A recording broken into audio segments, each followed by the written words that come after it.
بسم الله الرحمن الرحيم إن الحمد لله نحمده ونستعينه ونستهديه ونستغفره ونعوذ بالله من شرور أنفسنا ومن سيئات أعمالنا من يهده الله فلا مضل له ومن يضلل فلا هادي له وأشهد أن لا إله إلا الله وحده لا شريك له وأشهد أن محمدا عبده ورسوله صلى الله عليه وعلى آله وأصحابه وسلم تسليما كثيرا مزيدا إلى يوم الدين أما بعد. This is our 10th class on the chapter of fasting from Zaad al-Mustaqni, and previously we took how Ramadan starts and ends. Then we took the condition of one who fasts, which is the matters that we took, like Muslim, mukallaf, and able, and a resident, and a woman who's not on her menstrual cycle or postnatal bleeding. Now the author here comes with a new statement. وَإِذَا قَامَتِ الْبَيِّنَةُ فِي أَثْنَاءِ النَّهَارِ وَجَبَ الْإِمْسَاكُ وَالْقَضَاءُ عَلَى كُلِّ مَنْ صَارَ فِي أَثْنَائِهِ أَهْلًا لِوُجُوبِهِ. If the start of Ramadan is proven to an individual, if it's confirmed and witnessed to an individual, that's what we mean when we say وَإِذَا قَامَتِ الْبَيِّنَةُ. If it's established that it's Ramadan. And how do we know Ramadan starts or ends? One of two ways that we already took. The moon was sighted, and or we complete the previous month 30 days. That's the only two ways that a month for a fiqh Islamic perspective starts and ends. He said if it's confirmed to someone that it's Ramadan during the day, he must abstain from eating, drinking, sexual intercourse, and all that which voids the fast for the remainder of the day. على كل من صار في أثنائه أهلا لوجوبه. على كل من صار في أثنائه أهلا لوجوبه. If he is among those who fasting is obligated upon. Who are those fasting is obligated upon? Those who we studied in the previous couple classes. Sane, Muslim, over the age of puberty. The matters that we discussed and studied in detail. You notice how this sentence, this rule that we're studying today, is based on what we took in the previous classes. It ties into each other, and that's why it's very well organized.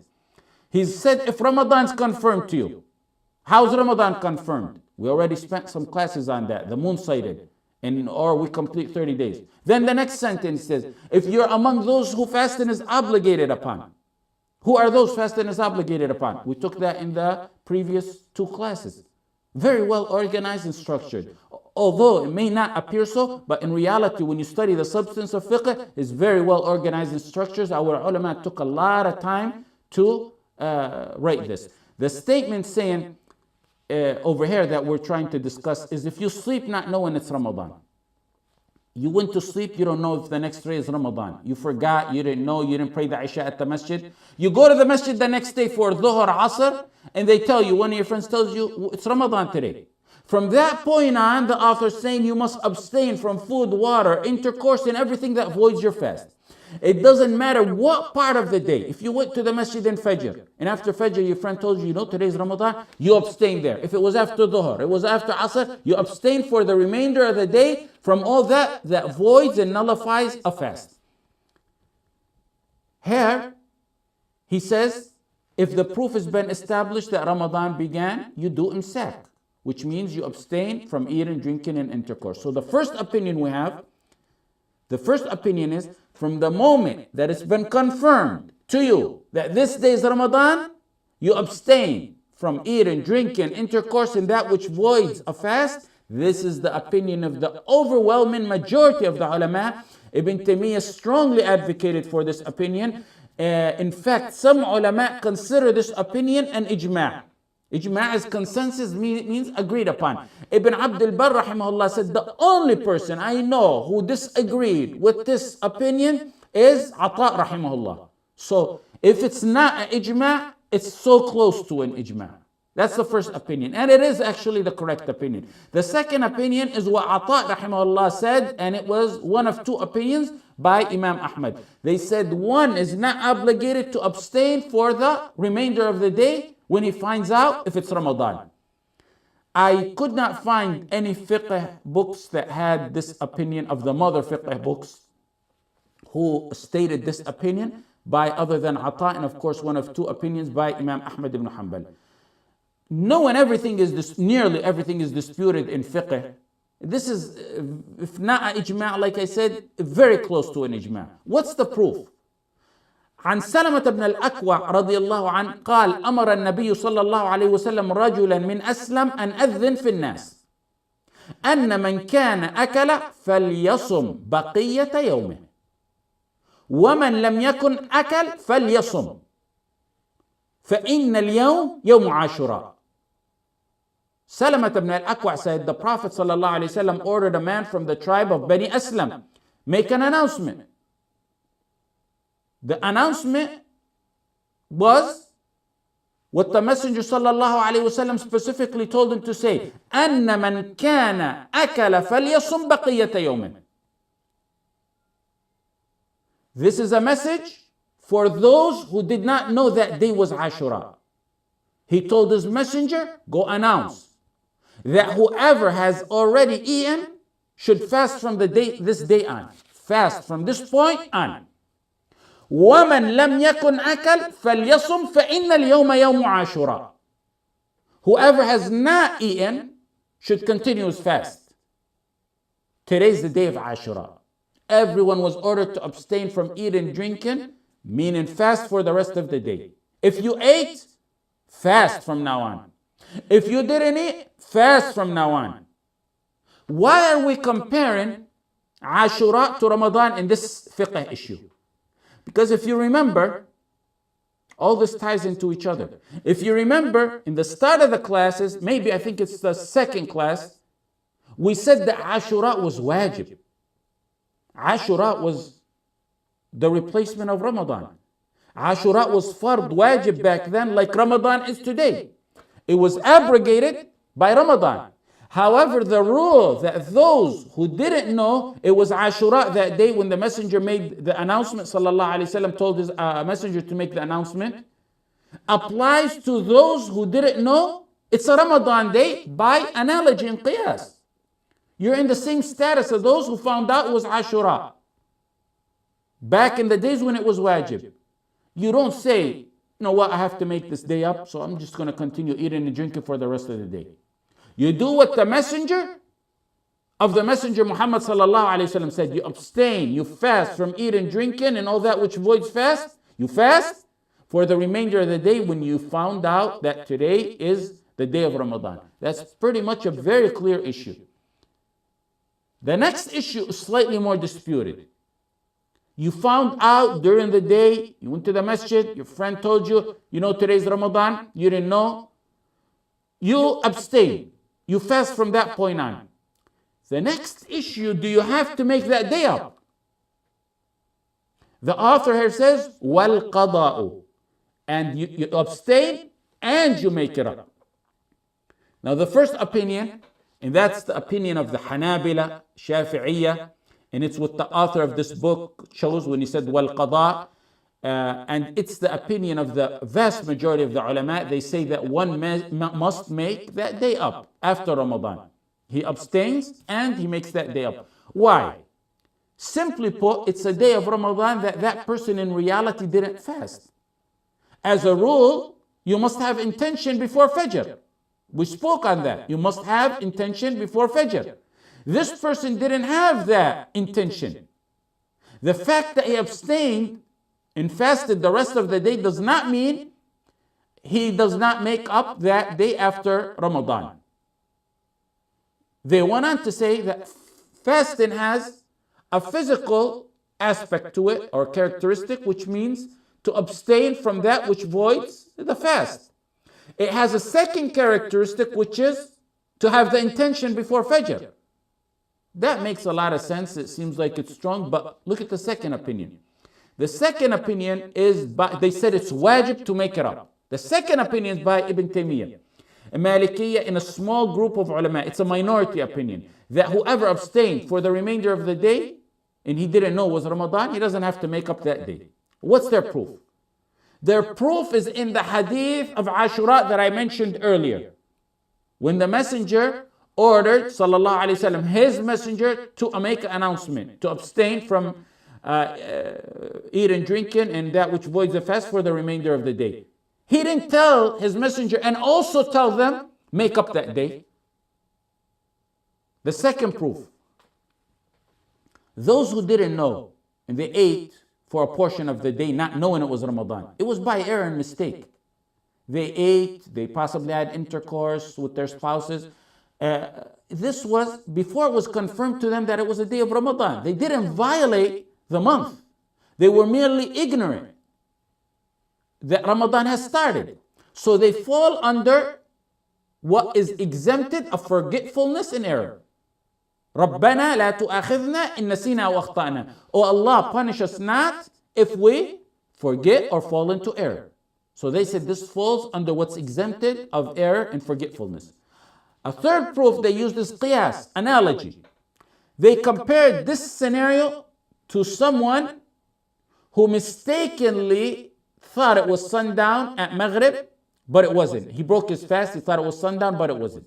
We mentioned a hadith on this before, and it's a hadith in Bukhari where they said we broke our fast during the lifetime of the Messenger ﷺ on a cloudy day, and then the sun appeared. They broke their fast because it was very cloudy, it got dark. They thought it was Maghrib, they thought it was sundown. It turns out it was just a cloud passing by. The sun resurfaced after the cloud went away. They broke their fast thinking that it was sundown during the Messenger ﷺ's life. Then they found out it was still not Maghrib. They were not ordered by the Messenger ﷺ to make up that day. They said someone who after the day of Ramadan starts does not know it's Ramadan, then he finds out, he abstains when he finds out for the rest of the day, he fasts for the rest of the day, is just like that scenario. He doesn't have to make it up. A fourth proof is, they say, which is really a response, they say this person didn't have the niyyah the night before. That's true, because he didn't know it was Ramadan. Ibn Taymiyyah responded to this. He said this person did not have the niyyah, the intention, because he didn't know it was Ramadan. What that person is ignorant of is not under his control. Therefore they're exempted. Ibn Taymiyyah said, if someone knows the next day is Ramadan and he delayed his niyyah until after Fajr, knowing the next day is Ramadan, it's not going to be accepted. But these people didn't know the next day is Ramadan. You can see, even though this second opinion is a minority opinion, they're really pretty much very strong in their proofs. A third opinion by Imam Ahmad, and notice the Hanbali Mazhab has three opinions on this situation, three conflicting opinions on this situation. Is that the third opinion is that they don't have to abstain nor make it up. The correct opinion may be in between the first and second opinion. The correct opinion is something one of my shuyukh, rahmatullah alayhi, taught me when he said that opinion, those opinions. He said, my heart leans to the second opinion.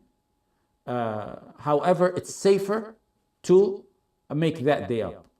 His heart leans to the second opinion that you really don't have to make it up. He said, but it's safer to make that up. But he said, I wouldn't go as far as say it's wajib to make it up like the first opinion. So it's really somewhere in between the first and second opinion. I actually believe that, and I encourage, and if someone was to ask me, I would say to make up that day. The next opinion, the author goes on to say, وَكَذَا حَائِضٌ وَنُفَسَاءُ طَهُرَتَا وَكَذَا حَائِضٌ وَنُفَسَاءُ طَهُرَتَا وَمُسَافِرٌ قَدِمَ مُفْطِرًا. The author goes on to say, and likewise, a woman on her menstrual cycle, or a woman in her postnatal bleeding, and a traveler who returned home while he had broken his fast. What's all this mean? He said, and likewise. And likewise. If a person found out that it was Ramadan during the day, we already said he abstains for the rest of the day. He fasts for the rest of the day. We said it's a near ijma' on that. He's saying now, and likewise, if a woman is on her menstrual cycle, becomes pure during the day, she must abstain for the rest of the day. She must fast for the rest of the day. If a woman on her postnatal bleeding becomes pure during that day, she abstains for the rest of the day, of that Ramadan day. If a traveler, he traveled, he went out, he came back, he decided to break his fast because he's exempted, he was on his journey. He returned home before sunset, in the fasting hours of the day. He has to abstain for the rest of the day when he returns home. First of all, the author didn't include these three categories: women on her menstrual cycle, women in her postnatal bleeding, and a traveler. He didn't include these in the first sentence. He separated them from the previous sentence, from those who found out during the day of Ramadan that today is the day of Ramadan. And he separated between those two sentences. He says, likewise, وَكَذَا حَائِضٌ وَنُفَسَاءُ. Why didn't he include them all together in one sentence? He could have, it could have been more eloquent to do so. He separated them with the word وَكَذَا.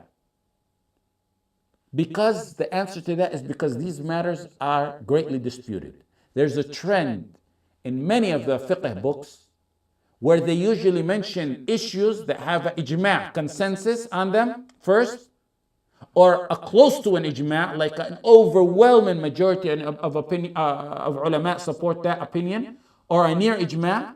Then they follow that with issues that may be widely disputed by saying, and likewise, وَكَذَا. They tag them on with وَكَذَا. The man or woman who found out during the day that it's Ramadan must abstain for the rest, fast for the rest of the day. That's near ijma'. We stated Ibn Abd al-Barr said the only one I know of who disagreed with this was Ata. That's as close to an ijma' as you can get. But then, a woman on her menstrual cycle who becomes pure and clean that day, or a traveler, or a woman on her post-natal bleeding days, these three issues that the author mentions here, after he mentions وَكَذَا and likewise, they're widely disputed, unlike the first matter. So the author separated them from the first matter by the sentence وَكَذَا and likewise. He separated those three conditions from one who finds out during the day that it's Ramadan by saying وَكَذَا, because these three issues are widely disputed. Now let's talk about these three categories, three issues. A woman on her menstrual cycle, a woman in her after her postnatal bleeding, and a traveler who returns home. A woman on her menstrual cycle or postnatal bleeding becomes pure at dhuhr. Dhuhr, she's finished. The bleeding is done, and she takes a shower, she's clean. She has to make up that day and all days missed, while she was on her days of her menstrual cycle or postnatal bleeding. There is no question that they have to make up the missed days. وَمَنْ كَانَ مَرِيضًا أَوْ عَلَى سَفَرٍ فَعِدَّةٌ مِّنْ أَيَّامٍ أُخَرَ. Whoever's ill and on a journey, the same number of days which he didn't observe in Siyam, he must make up. That's for a traveler. And as for a woman who's ha'id or nufasa, that's by ijma' in the hadith in Sahih Muslim. كُنَّا نُؤْمَرُ بِقَضَاءِ الصَّوْمِ وَلَا نُؤْمَرُ بِقَضَاءِ الصَّلَاةِ. Aisha said, we were commanded to not make up the prayer, but we were commanded to make up the fasting. The question is, do these categories, we know they have to make it up. Do these categories that I mentioned have to abstain the day that they became clean and pure or the day that traveler returned home? That's the issue at hand. The issue of them making that day up, that's ijma'. A traveler or woman on a menstrual cycle or postnatal, they have to make up those days. Now the first opinion, according to Abu Hanifa, in one of two opinions by Imam Ahmad, chosen by the author of this book, and the madhab of the Malikiya, is a woman on her menstrual cycle or postnatal bleeding day, when she becomes pure of that, she has to fast for the remainder of that day in honor of that day, since she could not do an entire wajib, which is fast the entire day. She can do a partial wajib by fasting the remainder of the day when she is pure. They also said the woman or traveler who were exempted from fasting that day for an excuse, the excuse is no longer there, so they must abstain. That's the rationale behind that.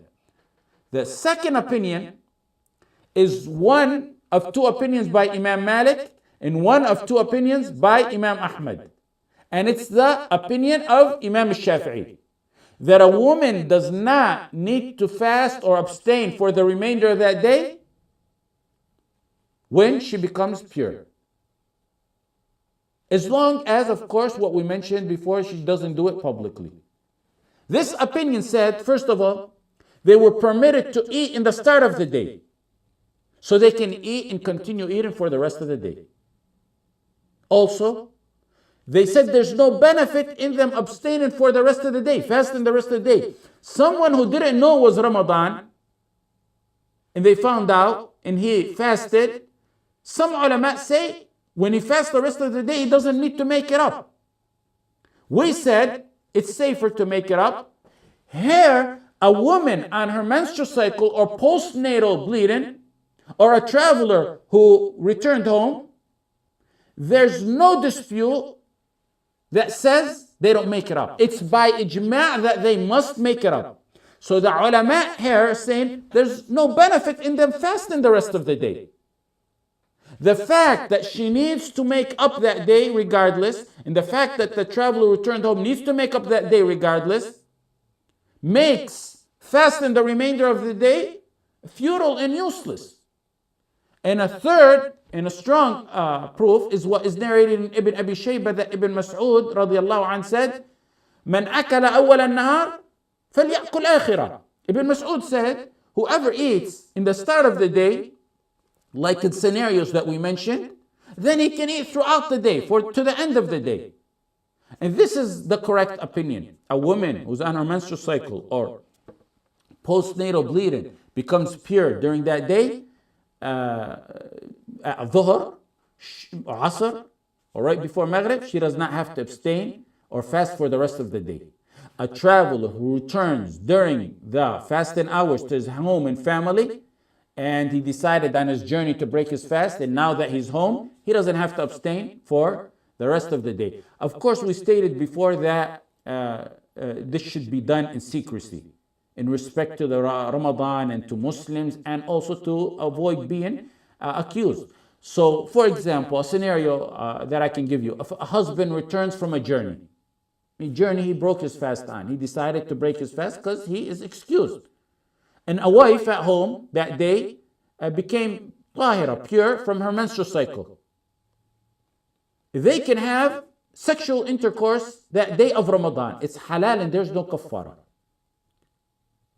I read a rule some fuqaha stated, which I very much like on this matter. And they said, whoever breaks their fast for any legitimate reason, then that reason happens to go away during the hours of fasting, they don't have to abstain the remainder of that day after the reason they were allowed to break their fast for goes away. Whoever breaks his fast for any legitimate Islamic fiqh reason, then that reason happens to go away during the day, then they don't have to abstain the rest of the day. They don't have to fast the rest of the day. A last point, in addition to a woman on her menstrual cycle, and a woman in her postnatal bleeding, and a traveler that the author gave, there's other similar reasons that the author did not mention. For example, a nursing mother breaks her fast so she can nurse her infant and care of her infant. She's excused. Her infant happens to die that day.